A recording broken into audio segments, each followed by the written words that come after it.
I bought a 1995 Barbie Dream House on eBay, and I'm turning it into the kind of medieval fantasy tavern where D&D parties are formed. There's just one problem: this is gonna be a huge project. If I can spend nearly 20 hours on a single doll, I can't imagine how long a whole dream house is gonna take. As a self-employed person, the only way I can justify spending that kind of time is if it's work. Specifically, this needs to be promo for my 2026 Dungeon Dolls calendar, which is basically Barbie meets D&D. My annual calendar is the biggest project I do. Even though I only sell it for a few months, it's half the shop sales I make all year. But since I take January off YouTube and nobody's buying calendars in February, it has to be done by New Year's. That means I have just 1 week to finish it. I loved Barbies as a kid, but I was also a fantasy nerd. When other kids were playing sports or video games, I was building fairy houses and practicing with a pole arm.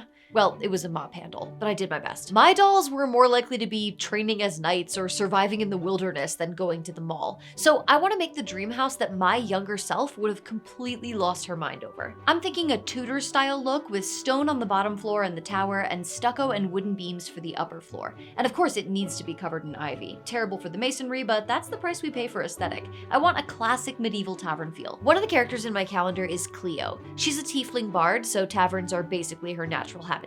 For the month of February, Cleo is performing in a little doll-sized pub, a combination of photos, 3D modeling, and digital illustration. This is exactly the aesthetic I'm going for. Warm wood tones, rustic furniture, the perfect spot to roll a performance check and earn a few coins. When I originally came up with the idea for this calendar, I knew that the Barbie Dream Tavern had to be part of it somehow. I ordered it on eBay all the way back in April, but I completely underestimated how hard this year would be. Throughout 2025, I've been doing bigger, more complicated YouTube videos, I've traveled for convention appearances and even my first LARP, and I've gotten to share actual play tables with some of the greatest players and game masters in tabletop. I'm so proud of myself. I was super nervous, and I didn't throw up on a single one of them. I know that's a low bar, but I'll take my wins where I can get them. By the time I got to the calendar, I was already feeling the strain, but I was also so excited about this idea. Turning Barbies into D&D characters has been ridiculously fun, and I was just full of ideas for how to incorporate that playfulness and all my 90s toy nostalgia into the images. After months of planning and photo shoots and developing a whole fictional doll brand and going back and forth with a team of 4 designers and 3D modelers and illustrators, after working with Riker from the Cleric Corner to write 4 doll-inspired subclasses, and working with Norse Foundry to create custom dice, I admit my excitement is pretty much spent. At this point in the year, I am just so tired. I have run myself absolutely ragged. All I really want to do right now is log off and shut down my computer and just take a break. But did I mention that this calendar is 50% of my total sales every year? If I'm ever gonna make the Barbie Dream Tavern, it has to be now. This is really the only way it makes sense. And since I've only got a week, I should probably stop talking and start crafting. This thing is huge. I've seen that Rachel Maxey video where she buys a Barbie Dream House on Facebook Marketplace and is shocked by how big it is, so you would think that I would have been prepared, but I was not. No wonder this thing cost over $100 to ship. I'm already feeling a little overwhelmed by this. I love a craft project, but seeing the size of this thing and looking at my list of ideas, this is more like 20 craft projects in a trench coat. But don't worry, I know just the thing to get me pumped up. Okay, that's better. That was 6-year-old Ginny's jam. I had it on a pink cassette tape, which I played on my Talk Girl. Simpler times. Okay, for once, I'm starting in a way that makes sense. Please clap. I'm gonna start with all the foundational tasks, the big picture stuff, but the whole time I'm gonna be longingly gazing at the fun part, which is all the details. One of the most exciting features about the 1995 Barbie Dream House was the working elevator. Ooh, it really works. Wow. Unfortunately, my dream house elevator is out of order, but don't worry, an elevator wasn't right for a medieval fantasy tavern anyway, and I have bigger plans for the tower. More on that later. I've already removed as many of the stickers as I could. Some were just too stubborn, and I'm hoping the outline won't show through the paint, but we'll cross that bridge when we come to it. Now that I have my blank slate, I need to create a stone texture on the tower and the ground floor before I start painting. I'm doing this by cutting out a zillion little organic shapes from 2mm craft foam and then gluing them on. You might be thinking, that looks tedious, and yeah, Yeah, it is. But don't worry, all that work is paying off with something that looks terrible. Thankfully, it looks a lot better once I've got a coat of primer on it, but as appealing as a goth Barbenheimer dream house concept is, that's not what we're doing here, so it's time to start adding color. My friend Anna came over to help, so we put on a winter classic, Anastasia, and got started laying down the base colors in acrylic. Anna and I learned two things that day. One, that it takes a lot of layers of acrylic to cover up black primer, and two, that I am an extremely annoying person to watch Anastasia with. Frozen standing here all week. Okay, Anna has gone home, probably just because she has things to do, and not because my Anastasia quote-along scared her off, and I'm just gonna keep layering that acrylic paint. I have to wait for them to dry in between every layer, and each color needs at least 3 or 4 coats. The cream color for the stucco is taking more like 5 or 6 coats, so overall it's taking a little longer than I expected. If that sounded ominous, correct. It's now day 3, and all I've accomplished so far is laying down the base colors. I had some other work to do yesterday, so I only spent a few hours on the Dream Tavern, but that kind of well-rounded and responsible business management needs to stop here. From now on, Barbie gets my full attention. As she should. Now I can finally get to the part I was actually looking forward to, adding all the the details. This is where all the whimsy is gonna live. This is what's gonna make this dream house a dream home. Dream tavern. Whatever, you get it. I'm replacing the modern door handle with a ring pull, just cobbled together from some miscellaneous jewelry junk. The flower box on the balcony is getting a handful of fake moss and some little ribbon flowers. Pink, obviously, because this is still Barbie's Tavern, and we're gonna put some respect on her name. I'm making the hanging sign out of craft foam, and I'm also building a little lantern to hang next to the door, so weary Barbie travelers can spot the tavern from the road on their way from one quest to another. It's not in any way impressive to build LEDs into a craft project these days, but I still think it's so neat when something lights up. I had a long list of possible names for the Barbie Dream Tavern. The Sparkle and Sword, the Pink Tankard. I think the cleverest one was Dream House, spelled like German house, like a beer hall, but when I polled my patrons, they didn't seem to like that one. They picked Sparkle and Sword, but I answered a no one, so Dream and Draft it is. We're on day 4 now, so we're halfway. I can feel this project getting away from me, but the more hours I put into it, the less likely I am to make a rational decision. I mean, look at all that cost. It's so sunk. So now we're tackling one of my favorite parts, structural moss. Cottagecore girlies and Warhammer enthusiasts making bases for their little army men both know the importance of moss. This is a pretty crucial step. It's my dream to live in a charming little historic house that is being reclaimed by the earth and completely consumed by greenery, but I live in Colorado, so I'll have to settle for hot gluing a bunch of fake moss onto a Barbie house. Bonus, it hides a lot of painting sins. One of the things I really want to watch out for with this project is making sure it's not a historical tavern, it's a fantasy D&D tavern. So I'm adding a little nest on the roof where a pair of pseudo-dragons are starting a little family. And yes, I know that pseudo-dragons are typically red, but the roof is already red, so you'll have to forgive me the mortal sin of getting creative about D&D. I have just 3 days left. Well, really 2, because I actually have something I need to do really quick. Where were we?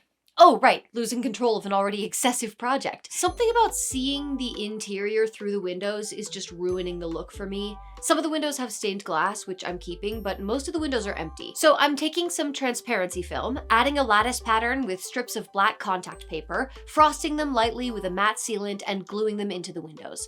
On the one hand, there is a little version of me trapped deep inside who is aware of time management and is screaming her lungs out right now. But on the other hand, this does look really great. Something about these windows just really takes this into fairy tale territory. And we're done! We did it! We turned this Pepto-Bismol monstrosity into...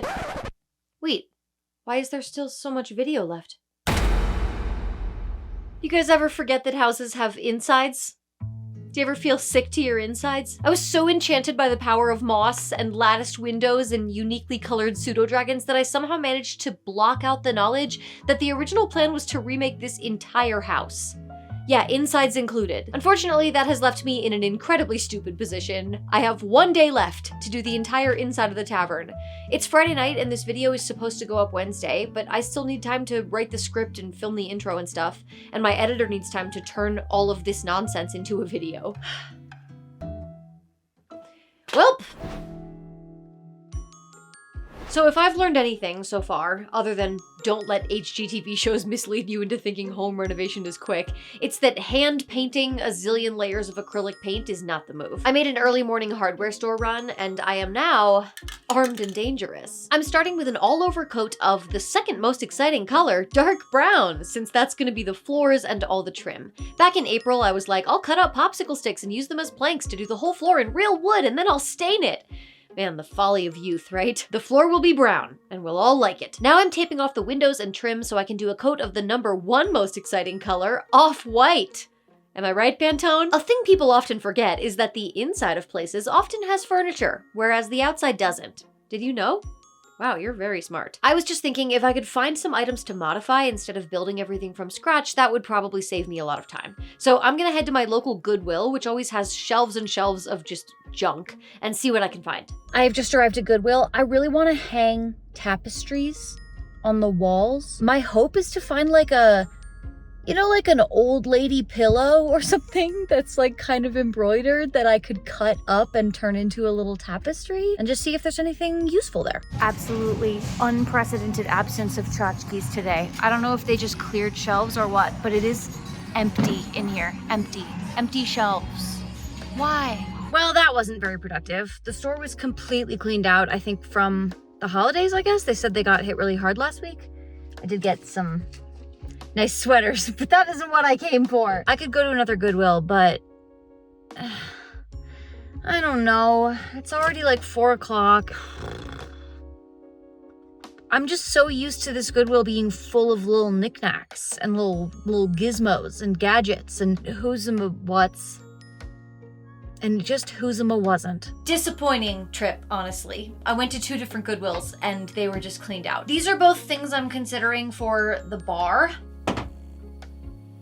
Also got this tiny little crate, wood, easy to stain. These are wooden coasters. I was thinking I could use them to make little bar tables. I wanted to have like tapestries on the wall. I don't know if this is gonna work out. The best I got was, this is like a crappy scarf that is kind of like embroidered. I got this one because it's pink. This isn't for the dream house. It's just important to have little handheld candle holders for when you want to prowl about your house in your long nightgown. I already have one in gold, but this one's in silver. I don't know. Like I said, bad Goodwill trip. Back to work. A medieval tavern obviously needs a fireplace. Where else will the lo-fi Barbie listen to chill beats to relax and study to? This little cabinet with shelves over it seems like the perfect spot. I'm adding some more stonework like the outside and building a little fireplace grate with some orange LEDs to look like glowing embers. I know, LEDs aren't objectively impressive, but I'm still impressed, and that's what counts. I did buy a lot of popsicle sticks in preparation for my stupid hardwood floor idea. It's fine. I'm sure I'll find something to do with 500 popsicle sticks. We can at least use them on top of the fireplace mantle and the bar. I have this wood stain that'll at least add some texture so not everything is the same dark brown. Well, it's nearly 1 a.m. I worked on this project for 14 hours today and it's not even close to done. There is no furniture, the tower is empty. Just like the worst weddings, there isn't even a bar. A tavern with no bar. I like crafting. I was excited about this idea, but to be totally honest, I have lost the joy here. I knew this was going to be a tight timeline, but I just didn't have enough experience doing this kind of thing to estimate how long it would take. And today was supposed to be the last day. I still have so much to do, I don't even know if it's physically possible to finish this in time. There's something I haven't told you guys and it makes this whole decision so much harder. I haven't really promoted my calendar much this year because they shipped really late. And I just felt like it would be really gross to be posting all this promo for a product that so many people were still waiting on a month after ordering. Getting them printed was a total nightmare. I sent in my files at the beginning of November, but then the printer just kept missing deadlines and making excuses. I had to get extra calendars printed locally for like 4 times the cost just to have something to offer at PAX Unplugged. It is so frustrating because I know that I'm responsible for getting my calendars into the hands of the people who have bought them. And no matter how much I want to say, the printer screwed up, I've been calling them daily, their customer service team knows me by name, in the end, people don't really want to hear excuses, they just want to get what they ordered. Now we finally have all the calendars, they've finally shipped, but I've barely posted about them. It's extra important that this video comes out on time because it's kind of the only big promo the calendar is gonna get. But like, things take the time they take, and I'm out of time. I've done my best, but sometimes that is not enough. I guess I'm gonna sleep on it, and we'll see. I woke up today just feeling really stupid. I'm sitting here the week of Christmas, while some people are spending time with their families or taking time off work to relax, and I'm here slaving over this Frankenstein D&D Barbie house for my silly job making silly videos, and it just feels dumb. Like, I'm a 35-year-old woman. Why is this so stressful? How did I get here? But then I saw the Barbie-barian sitting on my desk. This was the first D&D Barbie I ever made. She started all of this. And at the time, it felt like the absolute biggest waste of time. I customized her for a very brief cameo in a YouTube video. It was totally unnecessary, and I was pretty sure that nobody would really care about it. It's too silly, it's too girly, whatever. But I did it anyway, not because I thought it would succeed, but because it was just really fun. I wanted to do it, and it was fun. And even if nobody but me got anything out of it, that would be enough because I had a great time. And then you guys proved me totally wrong. The YouTube short I made about this Barbie-barian is my best performing video of all time. It's beating the second place video by 1,000,000 views. Maybe this Dream Tavern is stupid, maybe nobody will care, or maybe it'll prove me wrong again, but I started it because it sounded fun. And I'll never know what's gonna happen if I don't finish it. You know what they say, you can't have a Barbie horse adventure if you don't get back on the horse. I'm doing this for me. I'm doing this for Barbie. To the salon! Another fun twist, I woke up to snow on the ground today, which is terrible when you're trying to spray paint things. Don't get me wrong, I love snow. I'm one of those people who still thinks it's magical, mostly just because I don't have to drive in it if I don't want to. So this only works if it's at least 50 degrees. It is currently 14. And it looks like the high today is only 40. I guess we'll be doing the space heaters in the garage trick. Cross that bridge when we come to it. I got a bulk eBay lot of Barbie kitchen accessories a while back, so I have spray painted a little pot to go over the fire for hearty stews or mulled wine. I'm combining a bunch of wooden napkin rings and the faucet and taps from the sink and bathtub to make beer barrels, or whatever Barbie drinks, Malibu rum barrels. The bar is also getting a stained wooden surface, this time made from paint stirrers, aka big boy popsicle sticks. There's one thing I wanted to do for this that I haven't done yet, and if it's gonna happen, it has to happen today. I mean, everything has to happen today, but it needs to be the next thing I do because it's gonna be hard.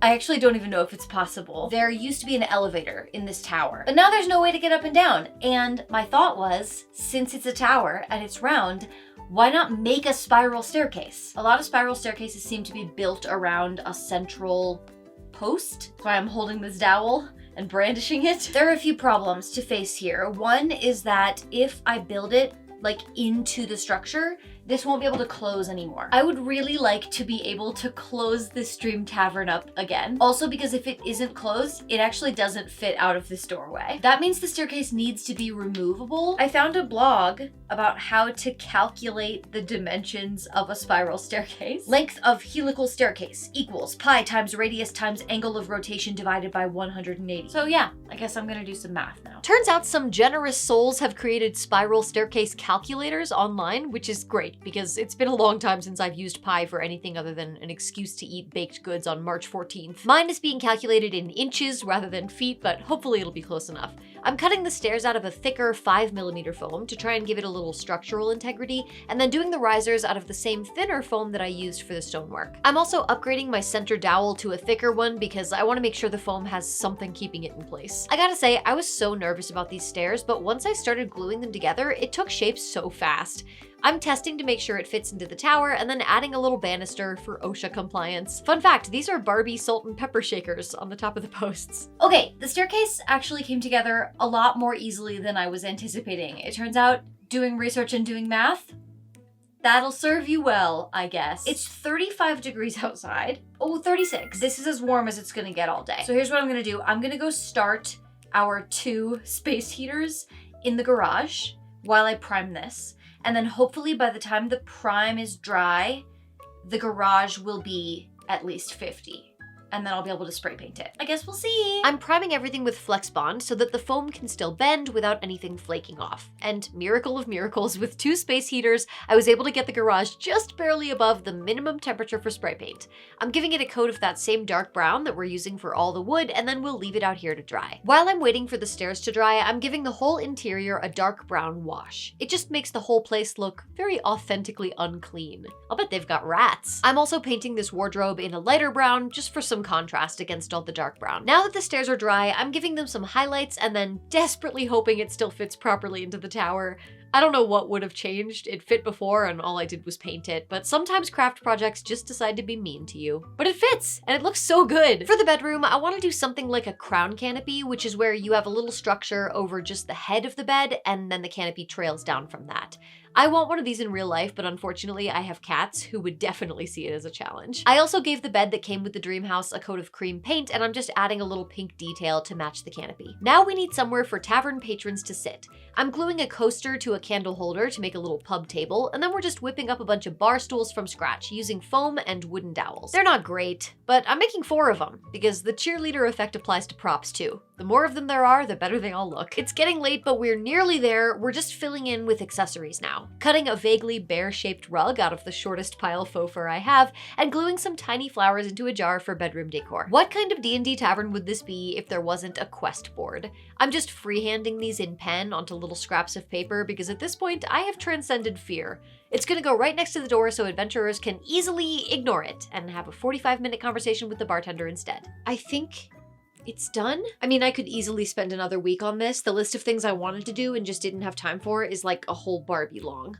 Oh, sorry, that's 11.5 inches to your people. There was a moment when I truly thought I would have to give up on this, but we made it to the finish line. And honestly, I think it looks cute as hell. Oh, you don't trust me? You don't want to take my word for it? Well, do you want the house tour? I can take you to the first, second, third. damn, this doesn't have a 3rd floor. Whatever. Look!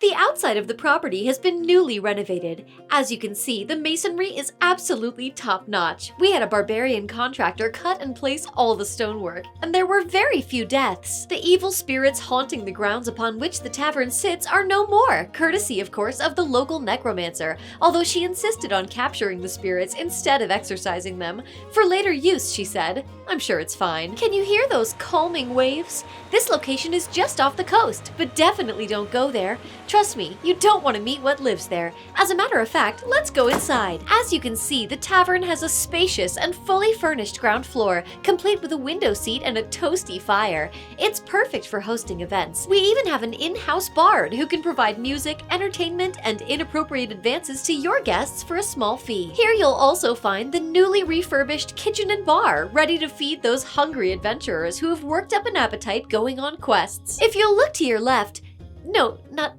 your left, not my left. Oh my god, here. Check out our job board if you're looking for a side quest. Watch out for paladins though, they're always swooping in and taking all the gigs. But the wonders don't end here. May I present the epic fantasy version of whatever an elevator is? We call this stairs. Let's head up to the 2nd floor. It's cozy, it's homey, and you probably won't see any rats. Sink into bed for a long rest or go out onto the balcony to gaze up at the stars and wonder when your backstory is coming back to haunt you. This is the perfect place to relax for those who'd rather cozy up with a good book and prepare their spells than listen to bardic caterwauling. Whether you're staying for the night or just for a drink, the Dream and Draft is waiting for you. Wait, what's that? Why, it's Dungeon Dolls 2026! This dream tavern is a labor of love and sweat, and I'm not gonna lie to you, a few tears. But so is this. 13 images I have poured my heart and soul into that answer the question, what if tracking the inevitable and ceaseless march of time was fun to look at? I spent so much time conceptualizing these images, shooting these cosplays, going back and forth with a team of artists, iterating and nitpicking and improving, because I'll say it again, this comes from the heart. It comes from joy and playfulness. It's a labor of love to you guys, but it's also a labor of love to young me, to give her the dolls she deserved before she grew up into jaded, ghost of Christmas present me. So if you have a little or not so little one in your life that you think deserves one of these, if you are a former little you that longed for fantasy dolls, or if you think Epic Fantasy Barbie is just stupid enough to loop back around to genius, please consider supporting me by getting this calendar. It's right there for you to grab in the description. What, have I not sold you on it yet? Fine, I didn't want to brag, but you forced my hand. This bad boy right here, it has all the days. That's right. They told me, Ginny, you'd save millions in manufacturing if you took out one Wednesday out of 3. No one will even notice. But I stood on my principles. I refused. So if you love Wednesdays, you owe it to yourself to get one. And I owe it to myself to take a break and not even look at a hot glue gun for at least a few weeks. I will see you in February. What's a February, you ask? Oh man, do I have the product for you?